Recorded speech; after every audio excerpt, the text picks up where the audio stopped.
Boker Tov, good morning. Nice to be gathering again here together. Good to see you on this beautiful Friday morning.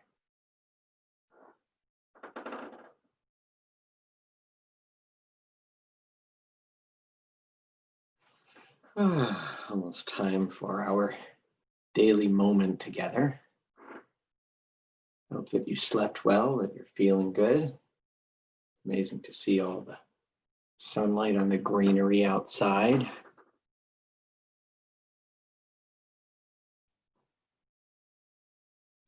Yeah, it's almost Shabbat Shalom. That's right. We're getting to that moment in the week together.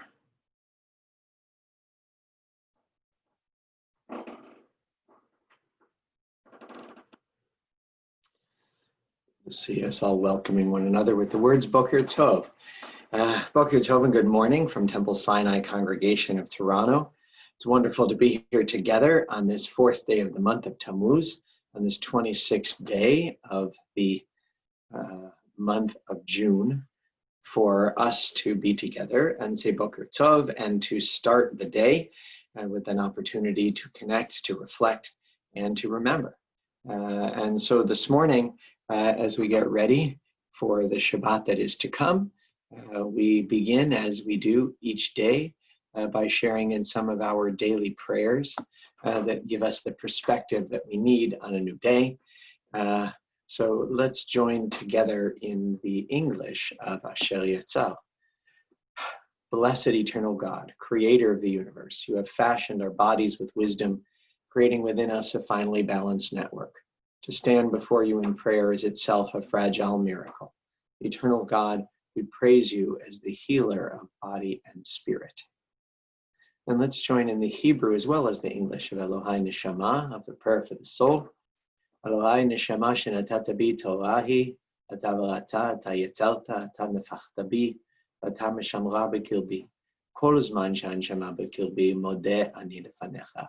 Adonai Elohai v'Elohei Avotai, Rebon kol ha'ma'asim, Adon kol ha'neshamot, Baruch atah Adonai, asher biyado nefesh kol chai, ruach kol b'sar ish. And the English as well. The soul that you have given me, O God, is a pure one. You have created and formed it, breathed it into me, and within me you sustain it. So long as my soul is within me, I will give thanks to you, eternal my God and God of my ancestors, source of all creation, sovereign of all souls. We praise you, eternal God, in whose hand is the power of all life and the spirit of all flesh. And today let's join together in Hebrew and then in English of the prayer for Torah study as well. Baruch atah Adonai Eloheinu melech haolam asher kitshanu b'mitzvotav v'tzivanu la'asok b'divrei Torah. Va'arev na Adonai Eloheinu et divrei Toratcha b'finu v'b'fi amcha beit Yisrael ni'anachnu v'tze'etze'enu v'tze'etze'ei amcha beit Yisrael kulanu yodeh shemecha v'lomdei Toratacha lishma. Baruch atah Adonai amlamed Torah le'amo Yisrael. Blessed eternal God, creator of the universe, you sanctify our lives with mitzvot and command us to engage in Torah study. Eternal our God, may your words of Torah be sweet to us. Let every generation, young and old, the whole family of Israel come to know you through the study of Torah for its own sake. Eternal God, we praise you as the teacher of Torah to the people of Israel. And now that we have acknowledged the miracle of our creation and the fact of our being awake in every sense, we take that alertness, that awareness, and we pledge ourselves to be witnesses, witnesses to unity, witnesses to the lack of unity that exists so far in our world, and our ability and our necessity, our responsibility to work toward a world that, mirroring the image of God, is unified. Let's join together in that spirit in the reciting of Shema. Shema Yisrael, Adonai Eloheinu, Adonai Echad. Baruch Shem Kevod Malchuto Leolam Va'ed. Ve'avta et Adonai Elohecha bechol levavecha ubechol nafshecha ubechol meodecha. Ve'ayu advarim ha'ele asher anochi metzavcha hayom al levavecha. Ve'shinantam levanecha v'dibarta bam. V'shivtecha b'veitecha, u'v'lechtecha v'derech, u'v'shochpecha u'v'kumecha. וקשרתם לאות על ידיך, והיו לטוטפות בין עיניך, וכתבתם על מזוזות ביתך ובשעריך. ויאמר אדוני אל משה לאמור, דבר אל בני ישראל ואמרת עליהם, ועשו להם ציצית על כנפי בגדיהם לדורותם, ונתנו על ציצית הכנף בתחילת התכלת. והיה לכם לציצית, וראיתם אותו, וזכרתם את כל מצוות אדוני ועשיתם אותם, ולא תטורו אחרי לבבכם ואחרי עיניכם, אשר אתם זונים אחריהם. למען תזכרו ועשיתם את כל מצוותיי, הייתם קדושים לאלוהיכם. אני אדוני אלוהיכם, אשר הוצאתי אתכם מארץ מצרים, להיות לכם לאלוהים. אני אדוני אלוהיכם. אדוני אלוהיכם, אמת. Well, as we gather together on this Friday morning, we take a bit of time to continue to consider and experience the world around us and do it in the context of our tradition.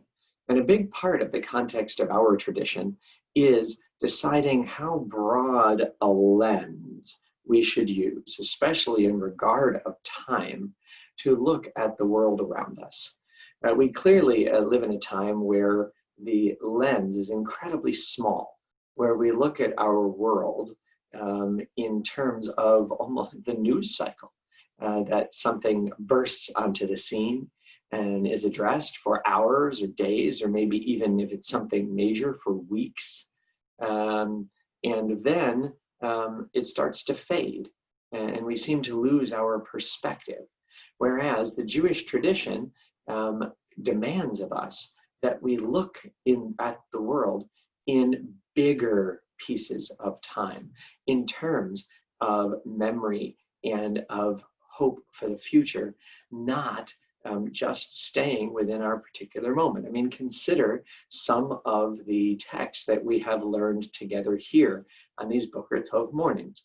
I think it's a very powerful statement that Jewish tradition says, as we learn the Shesh Zechirot, the 6 remembrances, that there are things we should remember each and every day, whether starting with remembering Yetziat Mitzrayim, remembering the Exodus from Egypt. It says to us that we can't see ourselves as just as we are now. We need to see ourselves in a larger historical, moral context, that we need to be aware of the different moments that have led up to this one and what they demand of us now. I think that's true of Judaism in general, and that's true of this Jewish time of year. We've now found ourselves entering into the month of Tammuz. Tammuz is the summer month, the first of the summer months, and in fact, Shiva Asar b'Tammuz, the 17th day of Tammuz, which comes 2 weeks from yesterday, is the beginning of the period in the summer known as the 3 weeks, or Ben HaMetzarim, in the narrow places, that remembers the events of the 3 weeks leading up to the destruction of the temples, leading up to Tisha B'Av. Because there is this need to remember the rhythms, the challenges in our world that led to elements of our society that we thought were eternal, that we thought maybe were promised to us or that we had a right to, and how it's possible for those things that we assume belong to us, that we assume are ours permanently, to slip away quite quickly, or even more so, for us to believe we're taking care of those things when we're not. I think this rhythm and this larger perspective is so desperately needed in our world today. I remarked yesterday that was the first day on our Shloshim list in a month, first day on our list of 30 days, that it was no longer the time to say the name of George Floyd. It's been a month, and the news cycle has continued to talk, as it should, about issues of institutionalized racism, about the challenges faced in every country, including here in Canada, and that it is so important for us to follow through on issues which will define whether our society has the kind of moral character that we believe it should or whether it lacks it. I have been concerned from the beginning that even with the obvious racism and the painful reality of the taking of the life of George Floyd and many others, that this item might drift into the background. Now, it is one of the major issues of today, and obviously the largest of them is the novel coronavirus, is the disease that comes with it, known as COVID-19. And as we gather here today, as we've been pushed into doing what we're doing here, which I hope we'll continue doing as well, saying Boker Tov together on these mornings, we've been pushed here by the coming of this virus. And in a little over 3 months, what have we learned? We've learned that we need to change our behavior in order to keep our very lives safe and the lives of people around us. And now, as we gather, so many places in the world, most painfully in the United States, just south of us, the number of cases is increasing at a painful rate because societies are opening up and people are behaving as if nothing has changed, as if today is just today, not one more day in these 3 and more months of time where we've had to react to this real situation, this genuine threat to life and to the kind of society that we hope to build. Wow, I so hope that we can have a larger perspective. I hope that not just these times together, but the way we talk to each other, the way we interact with each other, is going to allow us not to follow the path that has existed in so many countries, and a path that I do see in individual behavior around us. I have trouble, as I've mentioned before, going into the park near my home on weekends, because to see the kind of behavior that seems to ignore the threat that's everywhere around us. This is a time where we can say, are we going to improve the world in which we live as partners with the Divine One, with God? Or are we going to forget the lessons of the past and decide that if we wish racism away, it's not here anymore? Are we going to look around and to see the lack of treatment, the lack so far of vaccine? No one thought there would be one this quickly, and the necessity for keeping distance from one another, and actually following through on our ability to push away these cases that take the lives of those around us? Or are we going to decide, well, maybe in fact, if we just act normal, things will go back to normal? Oh, we so know that's not true.